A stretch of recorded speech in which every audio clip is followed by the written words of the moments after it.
وَلْتَكُن مِّنكُمْ أُمَّةٌ يَدْعُونَ إِلَى الْخَيْرِ وَيَأْمُرُونَ بِالْمَعْرُوفِ وَيَنْهَوْنَ عَنِ الْمُنكَرِ وَأُولَٰئِكَ هُمُ الْمُفْلِحُونَ. السلام علیکم ورحمۃ اللہ وبرکاتہ. ان الحمد للہ نحمده ونستعینه ونستغفره ونؤمن به ونتوکل علیہ ونعوذ باللہ من شرور انفسنا وسیئات اعمالنا.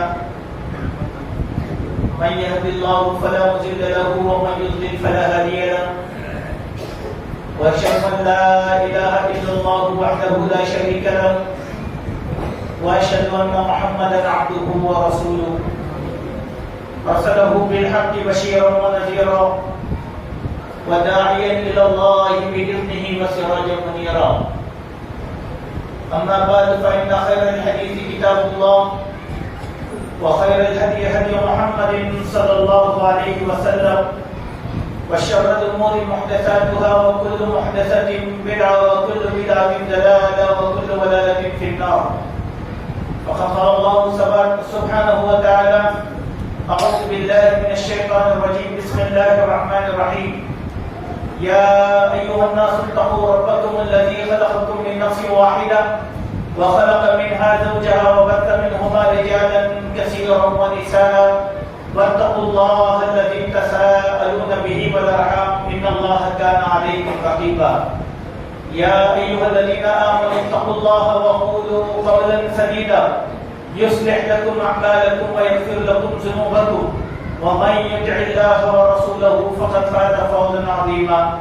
يا أيها الذين آمنوا اتقوا الله حق تقاته ولا تموتن إلا وأنتم مسلمون.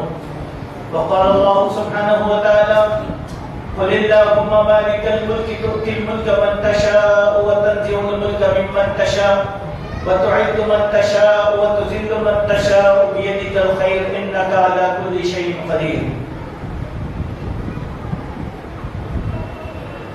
محترم صدر اجلاس، شہنشین پر تشریف فرما قابل قدر افاضل علماء کرام، قوم کے بزرگوں، نوجوان ساتھیوں، پیارے بچوں اور پردہ نشین ماں اور بہنوں، ہر قسم کی تعریف اللہ سبحانہ و تعالیٰ کے لیے لائق ہے، جس نے اپنے فضل و کرم سے ہم سب کو پیارے نبی صلی اللہ علیہ وسلم کے امتی ہونے کا شرف بخشا ہے. اللہ کی اس نعمت پر ہم اس کا جتنا شکر ادا کریں وہ بہت کم ہے، اور ہمیں چاہیے کہ ہم ہر وقت اپنے اللہ کی شکر گزاری اور تعریف بیان کرتے رہیں. سبحان اللہ بحمدہ، سبحان اللہ العظیم، سبحان اللہ بحمدہ عدد خلقہ ورضا نفسہ وزنۃ عرشہ ومداد کلماتہ. بے شمار درود و سلام ہو پیارے نبی جناب محمد رسول اللہ صلی اللہ علیہ وسلم کی ذات پر کہ آپ نے اللہ کا دین ہم تک مکمل طور پر پہنچا دیا ہے. اس دین میں کسی قسم کی کوئی کمی نہیں ہے اور نہ غلطی کی کوئی گنجائش باقی ہے. اللہم صلی علی محمد وبارک وسلم. معزز حاضرین، آج جس موضوع کے تحت میں آپ کے سامنے گفتگو کروں گا، جو سب سے پہلے میرے لیے اور پھر آپ تمام مرد حضرات کے لیے اور پھر خواتین کے لیے انشاءاللہ رہنمائی کا باعث ہوگا. انسانی فطرت کا ایک خاصہ ہے، اور یہ بات ہر انسان کے اندر پائی جاتی ہے کہ وہ انسان اپنی زندگی میں جو بھی خیر و بھلائی کے کام کرتا ہے تو وہ اس کے ذریعے سے اپنی تعریف چاہتا ہے، جس کو ہم شہرت پسندی کہتے ہیں. اور یہ جذبہ انسان کو، قوموں کو معاشرے کو تباہی کی طرف لے کر جاتا ہے، مگر انسان اس کی ہلاکت تحریک کو سمجھ نہیں پاتا۔ وہ ہر جگہ ایک ہی بات کہتا ہے کہ یہ کام میں نے کیا، یہ کام میں نے کیا، اور یہ میں کی رٹ اس کو جہنم کے گھٹے تک پہنچا دیتی ہے، جس کا اس کو احساس بھی نہیں ہوتا۔ ہم میں کا کوئی بھی انسان ہو، جب بھی اللہ تبارک و تعالیٰ کے لیے کوئی کام کرتا ہے، چاہے وہ بڑے سے بڑا کام ہو، چاہے وہ چھوٹے سے چھوٹا کام ہو، اس کے دل میں سب سے پہلے یہ نیت ہو کہ میرے اس کام کو میرا رب قبول فرمائے۔ اگر اللہ تبارک و تعالیٰ ہمارے اس چھوٹے یا بڑے کام کو قبول کر لیتا ہے تو ہماری دنیا بھی سدھر جائے گی، ہماری آخرت بھی سدھر جائے گی۔ اگر کوئی بندہ اپنی بے پناہ دولت خرچ کر کے بڑے سے بڑا کام بھی اگر اللہ کے لیے کر دے، لیکن میں اگر اس کی زبان میں رہا یا شہرت پسندی اس کی دل میں رہا، تو پھر وہ کام اللہ تبارک و تعالیٰ اکارت کر دیتے ہیں، برباد کر دیتے ہیں، اس کا کوئی بھی اجر اس کو ملنے والا نہیں ہوتا۔ اسی لیے یہ ایک ہمارے اعمال کو غارت کرنے والی اور ہمارے اعمال کو برباد کرنے والی نیت ہے، شہرت پسندی یا شہرت طلبی، جو ہمارے دلوں میں پائی جاتی ہے۔ ایسا نہیں ہے کہ میں ایک کام کر دوں شہرت اسی پہ ہو، بلکہ ہماری زندگی کے قدم قدم پر یہ شہرت طلبی ہم سے دامن گیر ہوتی ہے، اس سے ہم کو چھڑانا چاہیے۔ ایسا سمجھیں کہ ہم ایک کانٹوں بھرے جنگل میں چل رہے ہیں، جہاں شہرتیں بھی ہیں، والدیں بھی ہیں، وہاں اپنے دامن کو کانٹوں سے بچا کر چلنا ہے تاکہ ہمارے اعمال محفوظ ہو سکے۔ ورنہ کیا ہم میں کا کوئی آدمی یہ پسند کرتا ہے کہ ہم بہت کچھ اللہ کے لیے کریں، لیکن شہرت پسندی کی وجہ سے ہمارا اکاؤنٹ اللہ کے پاس اگر خالی ہو جائے گا تو ہم سے بڑا بدنصیب کوئی نہیں ہوگا۔ ہم اپنے ساتھیوں میں بہت سے لوگوں کو دیکھتے ہیں کہ وہ اگر مسجد میں پنکھا بھی لگائیں تو کہیں گے کہ دیکھو یہ پنکھا میں نے لگایا، اگر یہ جھومر بھی لگائیں گے تو کہیں گے کہ یہ جھومر میں نے لگایا، اگر مسجد بھی تعمیر کریں گے تو کہیں گے کہ میں نے لگایا، اگر وہ کسی کو رائے بھی دیں گے اور وہ رائے کامیاب ہو جائے گی تو کہیں گے کہ یہ رائے میری تھی، اور اگر آدمی لباس پہن کر بھی آئے گا تو اس کی تمنا یہ رہے گی کہ یہ لباس اتنا بھاری ہے کہ میں نے فلاں فلاں جگہ سلایا ہے۔ یہ ساری تفصیل انشاءاللہ میں اپنے وقت کے اندر آپ کے سامنے رکھنے کی کوشش کروں گا۔ تمہیداً یہ چند باتیں میں نے آپ کے سامنے رکھا، اسی لیے شاعر نے بڑے ہی خوب انداز میں یہ بات کہی تھی کہ شہرت کی بلندی بھی پرتھل کا تماشا ہے، جس ڈال پر بیٹھے ہو وہ ٹوٹ بھی سکتی ہے۔ بس یہ پل بھر کا تماشا ہے، اس سے بڑھ کے اور کچھ بھی نہیں ہو سکتا۔ اسی لیے میرے بھائیوں، واہ واہ سے آپ رچتے رہیں۔ بلا شبہ تہجد ایک ایسی ہماری پرسنل نماز ہے جس کا ہماری بیوی بچوں سے بھی کسی قسم کا تعلق نہیں ہے، چاہے کہ ہم عوام میں کہتے ہیں۔ لیکن آپ نے بعض لوگوں کو دیکھا ہوگا، گفتگو جب ہم کرتے ہیں تو اپنی گفتگو میں اپنی صداقت پیش کرنے کے لیے کہتے ہیں کہ معلوم ہے کہ میں تہجد گزار ہوں، جھوٹ نہیں بول سکتا۔ میرے بھائی، آپ سے کس نے پوچھا تھا کہ آپ تہجد گزار ہیں کہ نہیں ہیں؟ لیکن وہ دل اپنی زبان پر لانا چاہ رہا تھا اور آپ کی تہجد کا کام اور اس کا اجر مطلق طور پر ضائع کر دیا گیا۔ بعض سلف صالحین کا ایک طریقہ تھا کہ جب وہ تہجد پڑھنے کے لیے کھڑے ہو جاتے،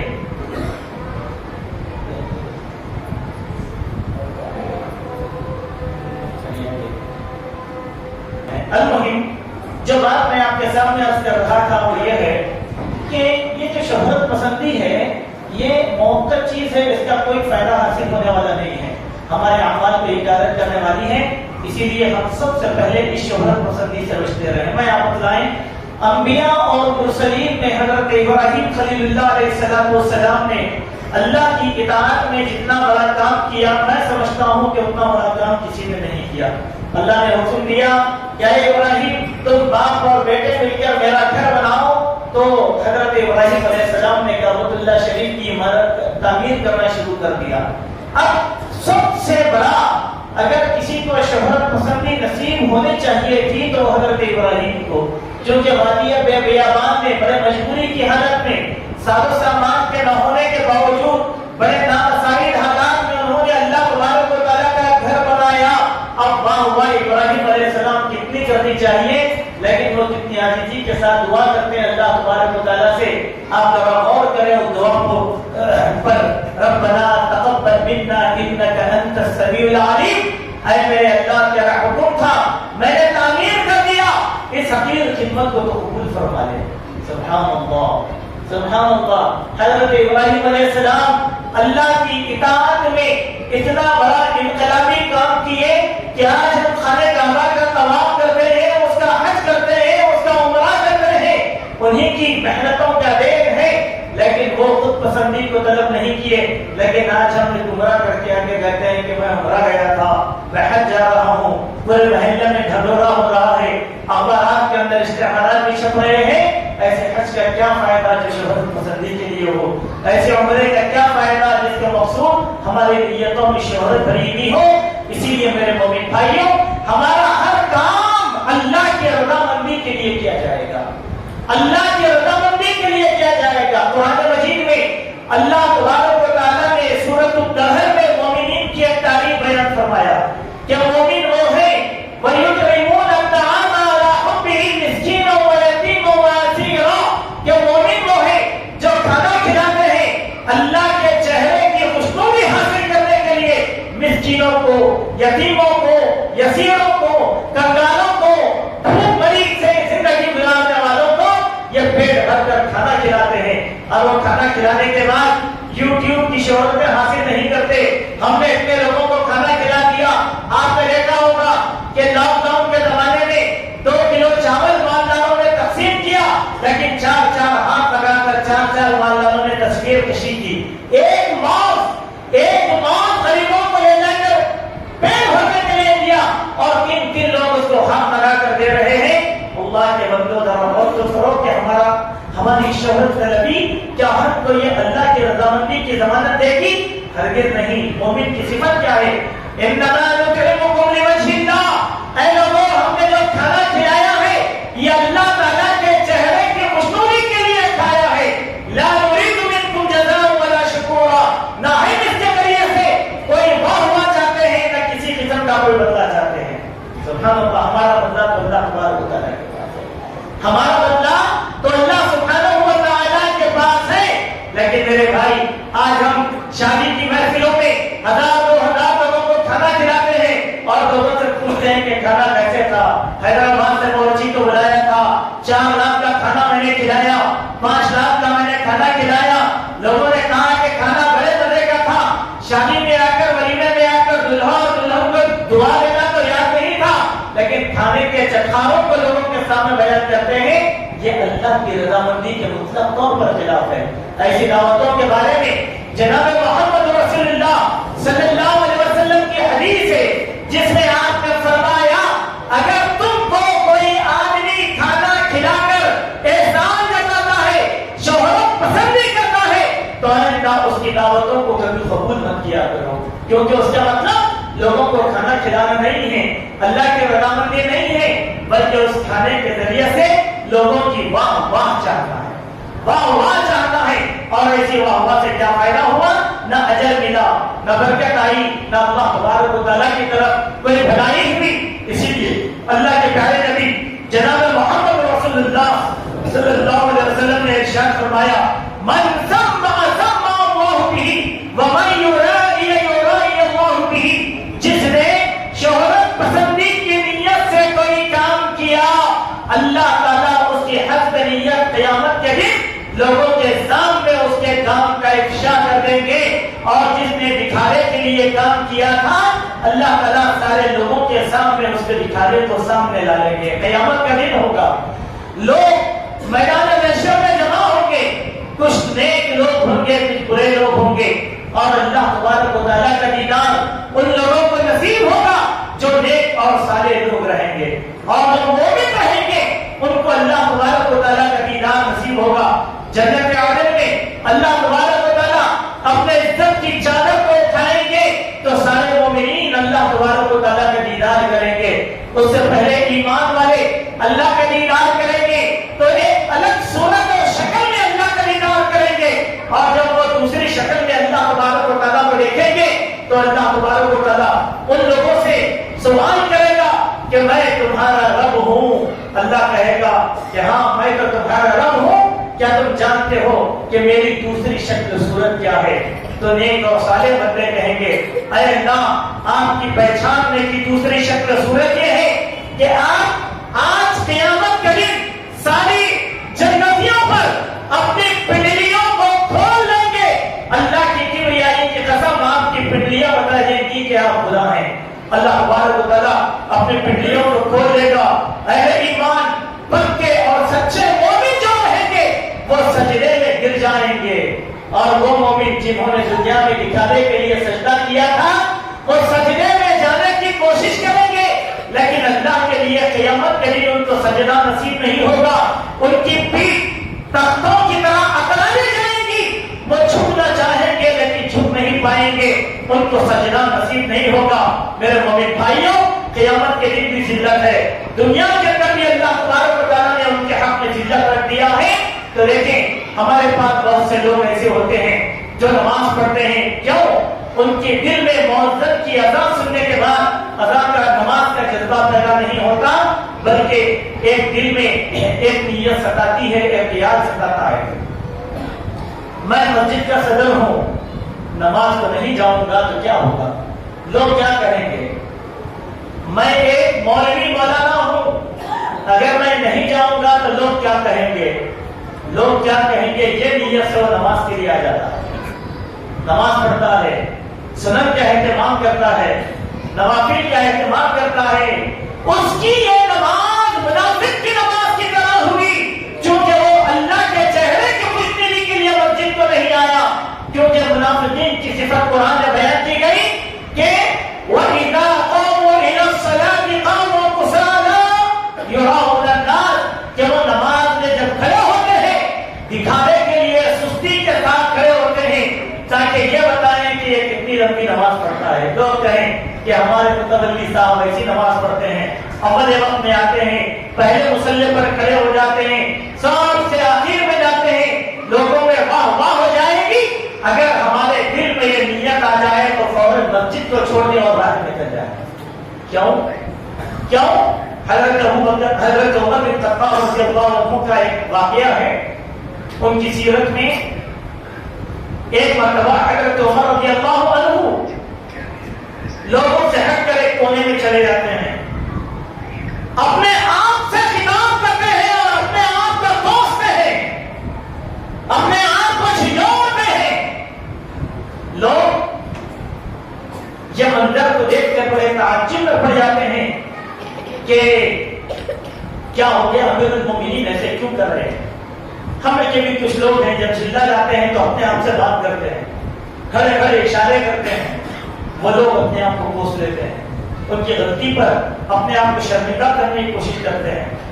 صحابہ سے رہا نہیں گیا، حضرت عمر رضی اللہ عنہ سے بعد صحابہ نے پوچھا کہ اے امیر المومنین آپ ایسے کیوں کر رہے تھے؟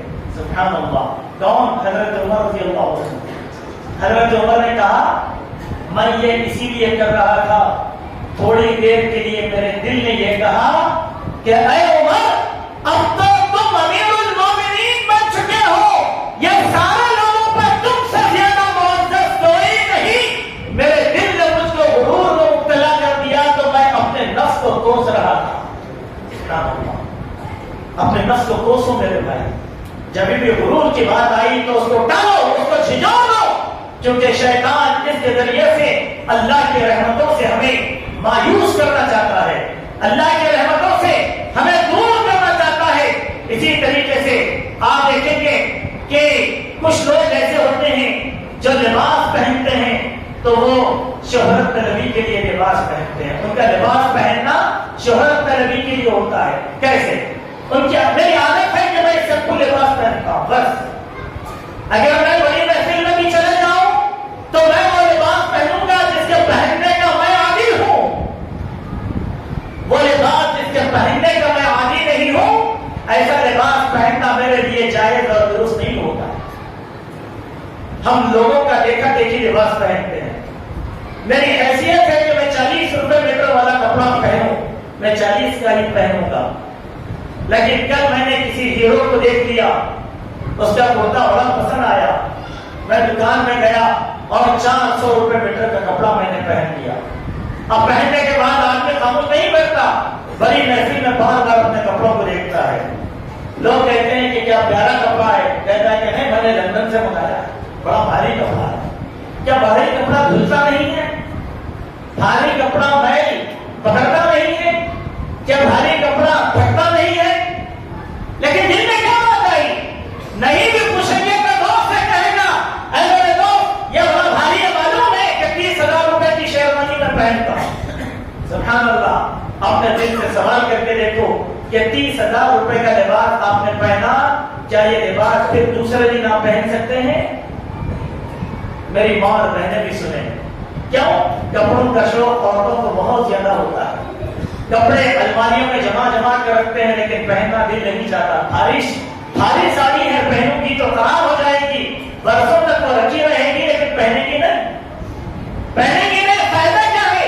آپ نے جیل لیتا کو دیکھا ہوگا، دنیا کے ہندوستان کی مشہور مالدار عورتوں میں سے ایک عورت جس کی الماریاں کھولی گئی تو ہزاروں ساڑیاں نکل گئی. ایک ساڑی 3 لاکھ 4 لاکھ 5 لاکھ روپے کی ایک ساڑی تھی.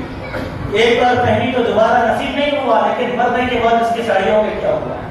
اس کو کہتے ہیں لباس شہرت والا لباس. ایک مرتبہ کی بات ہے، سیدنا امیر المومنین عمر بن الخطاب رضی اللہ عنہ کے پاس بعض صحابہ ہے، آ کر کہنے لگے کہ اے امیر المومنین آپ امیر بن چکے ہیں، ایک خاص اور مخصوص لباس آپ اپنے لیے رکھیے. کیوں؟ تاکہ وفود آئیں گے باہر سے، جب آئیں گے تو خاص طور پر آپ پہن کر بیٹھیں، وقتوں میں اچھا دکھے گا. حضرت عمر نے کہا کہ نہیں، میں لباس نہیں پہنوں گا. کیوں؟ آخرت کے لباس سے میں محروم نہ کر دیا جاؤں. کیا جائز نہیں تھا؟ کیا جائز نہیں تھا حضرت عمر کے لیے؟ لیکن نہ اسی شہرت پسندی کے لیے ہم لوگ کیا کرتے ہیں. حدیث شریف میں اللہ کے پیارے نبی صلی اللہ علیہ وسلم نے فرمایا من لبث ثوب شهرة ألبسه الله يوم القيامة ثوبا مثله. جو انسان شہرت طلبی کا لباس پہنتا ہے تو قیامت کے دن اللہ تبارک و تعالی اسی درجے کا لباس اس کو پہنا کر جہنم میں داخل کریں گے. اللہ اکبر. لباس بھی شہرت پسندی کا ہوتا ہے. لباس بھی پھر لباس کیا پہنے؟ وہ لباس پہنے جو آپ کی قوت استعداد میں ہو. وہ لباس پہنے مثال کے طور پر آپ ماشاءاللہ ہلگندے میں رہتے ہیں، ہلگندہ کی ایک تہذیب ہے، اپنا تہذیب کا لباس پہنے. اگر میں ہلگندہ کا شہری ہوں، کھیتی باڑی کرتا ہوں، اپنے گاؤں یا شہر میں رہتا ہوں، اگر میں سوٹ پہن کر روز یہاں پر گھوموں گا تو لوگ مجھے دیکھ کر ہنسیں گے یا کیا کریں گے؟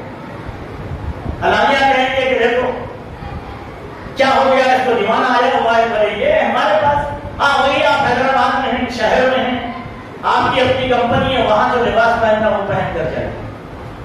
لباس بھی موقع اور محل کا تقاضا کرتا ہے، ورنہ یہ ہماری نیتوں کے لحاظ سے شہرت طلبی کا لباس اگر ہو جائے گا تو ہوگا کیا؟ قیامت کے دن حضرت اللہ تعالیٰ ویسا ہی لباس پہنائیں گے، پھر اس کے بعد کیا ہوگا؟ پھر اللہ تعالیٰ اس کے ذریعے سے جہنم میں داخل کر دے گا. سوچو ذرا، شہرت طلبی سے انسان کو کیوں منع کیا گیا؟ غرور سے بچے، گھمنڈ سے بچے، خود پسند. کیوں؟ یہ وہ بیماری ہے اگر گھر میں آ جاتی ہے تو سارا گھر خراب ہو جاتا ہے، معاشرے میں آتی ہے تو سارا معاشرہ خراب ہو جاتا ہے، قوم میں آتی ہے تو ساری قوم برباد ہو جاتی ہے. اسی لیے اسلام نے پہلے قدم پر قدم لگا دیا کہ ایسی حد تک سرحد ہی نہ ہو. سبحان اللہ. اللہ تبارک و تعالیٰ نے مجھے خاندانی مالدار بنایا. میں شروع سے بھاری لباس پہنتا ہوں اور میری عادت ہے میں پہنوں چونکہ اللہ نے مجھے شروع سے استطاعت دیا. ایک اصول یاد رکھو ہمیشہ. وہ اصول کیا ہے؟ لا یکلف اللہ نفسا الا وسعها لها ما کسبت وعلیہا ما اکتسبت. اللہ تعالیٰ نے ہم کو جتنی چاہت، جتنی قوت و استعداد دی ہے ہم اتنا ہی کام کریں گے. جتنی ہماری طاقت سے زیادہ ہے وہ کام نہیں کرے گا، چاہے کوئی بھی ہو. اب آپ دیکھیں ہوں گے آپ کے پاس یہ کام نہیں ہوتا. تو میں آپ سے یہ کہہ رہا تھا کہ لباس کی شہرت پسندی جو آج ہمارے سماج کا حصہ بن چکی ہے، ہم اس سے دوری اختیار کریں. اس کے لیے بہت سے دلائل ہیں، میں آپ کو بہت سے دلائل دے سکتا ہوں. ایک ہی دلیل میں آپ کے سامنے دینا چاہتا ہوں. دیکھیں یہاں پر لباس صرف لباس نہیں ہے، بلکہ لباس کے اندر وہ ساری چیزیں ہیں جو ہماری عادات اور اطوار کے خلاف ہیں. ایسی چیزوں کو اختیار کرنے سے صحابہ کرام نے منع فرمایا.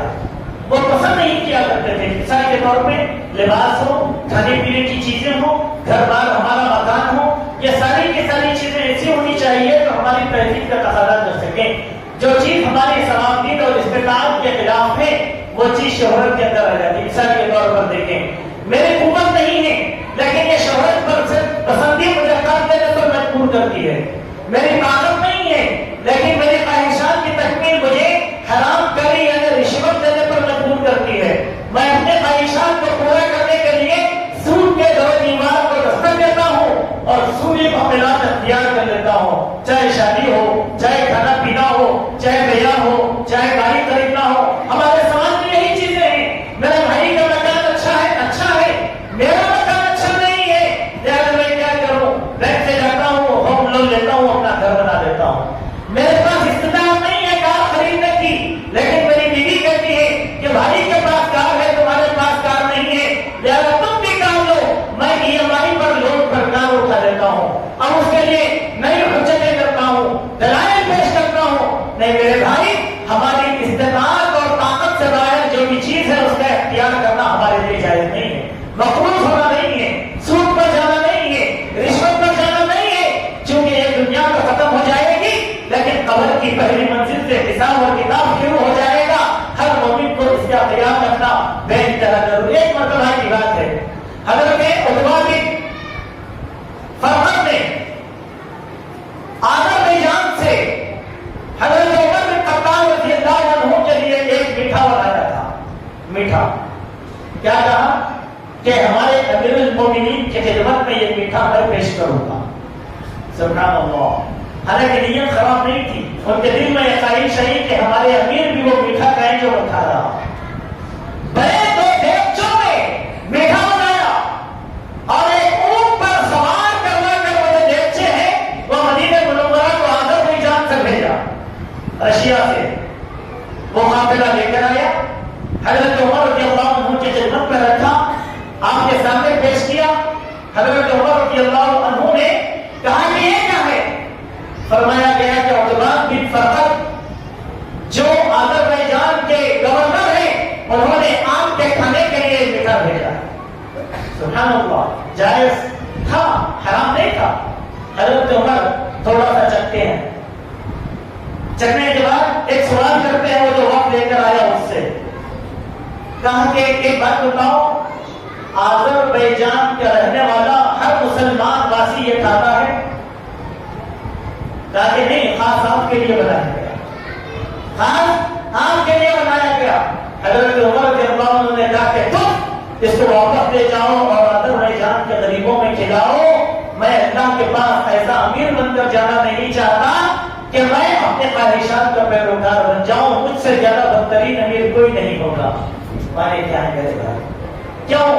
شہرت پسندی حضرت عمر نے. اس سے ایک دلیل ملتی ہے، ہم وہ غذائیں کھائیں جس کے کھانے کے ہم عادی ہیں، ہم وہ پہنے جس کے پہننے کے ہم عادی ہیں، ہم وہ استعمال کریں.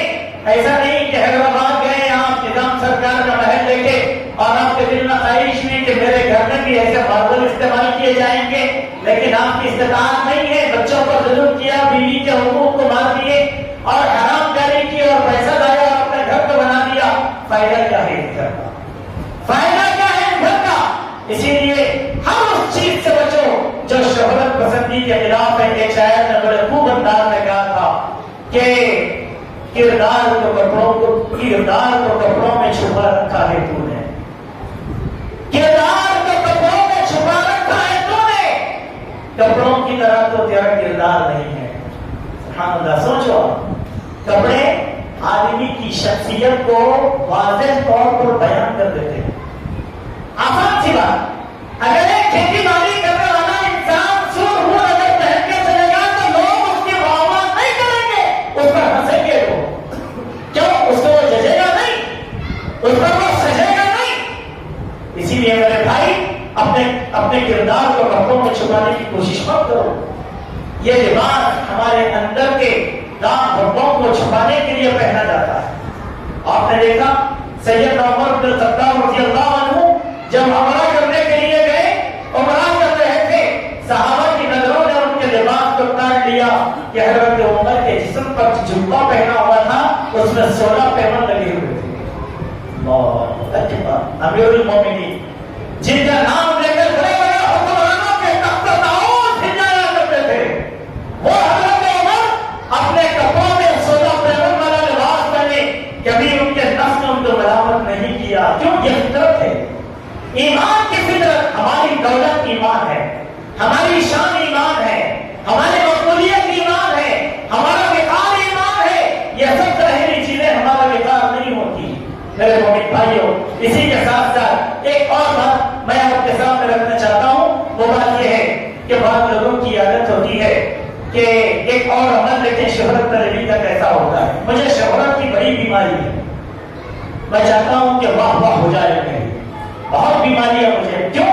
میں قوم کا سردار ہوں، لیڈر ہوں، سیاستدان ہوں، جو ہے ایم ایل اے ہوں، ایم پی ہوں، کاؤنسلر ہوں. میں چاہتا ہوں کہ اب یہ میرے بھائی ہیں، یہ مجھ سے زیادہ حاوی ہیں علم میں، عمل میں. میں قوم میں ان کی ترجمانی نہیں کرتا. کیوں؟ کہ میرا بھی ختم ہو جائے. لہذا میں کیا کرتا ہوں؟ سارے لوگوں کے بیچ میں ترجمان کی حیثیت سے میں چلے جاتا ہوں. بلکہ جمعیت اہل حدیث کے ترجمان کو اب تو علم فورم صاحب، ارے نہیں مجھ سے قابل بیٹھا ہے میرا بھائی. یہ نہیں کرتا میں، اس کو دباتا ہوں. کیوں؟ اگر میں اس کو بھیجوں گا تو یہ میرے اوپر سوال ہو جائے گا، اس کی شہرت بڑھ جائے گی، اس کا اعتبار عروج ہو جائے گا. تو یہ کیا کرے گا؟ صلاحیت مند اور قابل آدمی کو دبا کر خود جا کر اس کے مقام پر رکھے گا. جو کوئی ایسا کام کرے گا جہنم اس کا مقام ہوگا اللہ تبارک و تعالیٰ کے پاس. کیوں؟ ہمارے دین میں ایک اصول سکھایا گیا. وہ کیا ہے؟ مثال کے طور پر ایک مثال دیتا ہوں. دیکھیں اہل علم کے لیے مثال ہو سکتی ہے. یہ مجلس ہے، اس مجلس میں سب سے قابل جو آدمی ہوگا اس آدمی کا یہ حق بنے گا کہ وہ آدمی امامت کے لیے آگے بڑھے، کیونکہ وہ علم میں افضل ہے، قرآن زیادہ جاننے والا ہے، آواز بڑی خوبصورت ہے. لیکن جیسے ہی یہ محفل آ گئی میرے دل میں ایک تمنا آ گئی کہ میں نماز پڑھاؤں تاکہ میرے آواز کا جادو لوگوں میں چلا دوں. میں نماز پڑھانے کے لیے چلے گیا. لوگوں کی تو نماز ہو گئی لیکن اللہ کے پاس میرا مقام کیا رہا؟ میں نے قابل انسان کی صلاحیت کو دفن کر دیا اور میں قابل بن کر پیش ہو گیا. یہ اسلام میں جائے کہ لوگوں کو ان کے وقار کے لحاظ سے ان کا مقام عطا کرو. مثال کے طور پر اہل علم آئیں گے تو ان کا مقام ہے کہ یہاں بٹھاؤ. لیکن آپ کیا کر رہے ہیں کہ میں ان کو یہاں بٹھاؤں گا تو لوگ سمجھ جائیں گے اہل علم آ رہے ہیں، میں دیکھ رہا ہوں، مگر وہ وہاں بیٹھے ہیں، میں ان کو اٹھا کر نہیں لاتا. کبھی آپ لوگوں کو بھی تعجب ہو رہا ہوگا کہ مولانا لوگوں کو کیا ہوا، بار بار اعلان کرتے کہ فلاں عالم صاحب اسٹیج پر آ جاؤ. کیا ہم نہیں ہیں کیا؟ نہیں، عالم کا مقام ہے، اس کا وقار ہے، اس کا مرتبہ ہے، وہ خطیب ہے، وہ رہنما ہے. اس کا مقام وہ نہیں کہ میں پبلک میں آ کر بیٹھ جاؤں، اس کا مقام یہاں پر رہنا ہے. لیکن میرا دل کیا چاہتا ہے؟ میں منتظر ہوں، میں چاہتا ہوں کہ اس کو ذلیل کروں. لہٰذا کیا کرتا ہوں؟ وہ وہاں بیٹھا تو اس کو بلاتا ہی نہیں. میرے دوستو، یہ اہل علم کی ناقدری ہے. میں ان کی قدردانی کب اسی لیے آج امت جوتے کیوں کھا رہی ہے؟ امت مسلمہ اسی لیے کہ امت کے قابل لوگوں کو دبایا جا رہا ہے اور جاہل لوگوں کو اٹھایا جا رہا ہے. امت کے قابل لوگوں کو دبایا جا رہا ہے اور جاہل لوگوں کو اٹھایا جا رہا ہے. علم نہیں ہے، عمل نہیں ہے، دینداری نہیں ہے، قوت ہے، طاقت ہے، شہرت ہے، پیسہ ہے. لہذا یہ آدمی چاہتا ہے کہ میں شہرت کی بنیاد پر ہر ایک کو دبا کر رکھوں گا. نتیجہ کیا ہے؟ قوم میں صلاحیت مند لوگوں کا فقدان ہوتا جا رہا ہے. اچھے لوگ آنا نہیں چاہتے، قابل، جوانی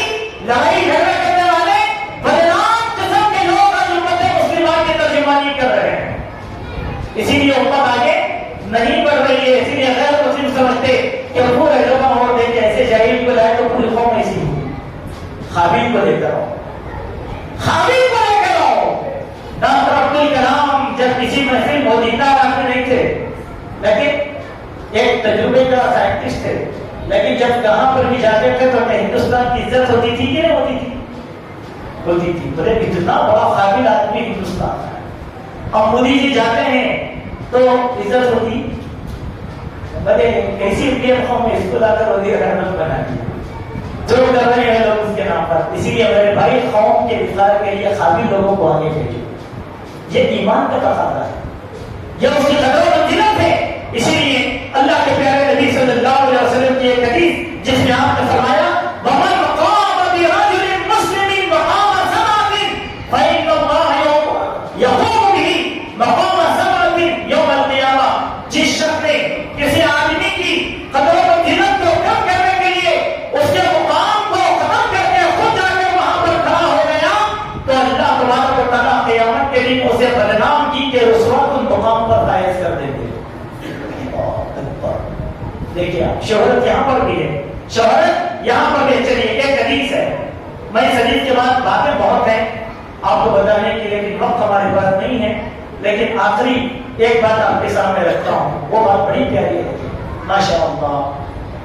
ہمارے پاس جتنے مسجد بنانے والے ہیں وہ لوگ ایک حدیث سناتے ہیں، سب بھی آتے حدیث جو بھی آئے مسجد کا تعاون لینے کے لیے کیا بولتے ہیں کہ من بنا مسجدا للہ بنى الله له بيتا في الجنہ، جو بھی اللہ کا گھر دنیا میں بنائے گا اللہ تعالیٰ آخرت میں اس کا گھر بنائیں گے۔ ہو گیا، چندہ لیے مسجد بن گئی، اس کے بعد لوگ کیا بولتے ہیں میں بنایا، کیا بولے میں بنایا، ہم بنائے نہیں بنیں گے، میں بنایا۔ ارے بھائی لوگوں کے چندوں سے مسجد بنائی گئی، پھر میں کہاں سے آیا؟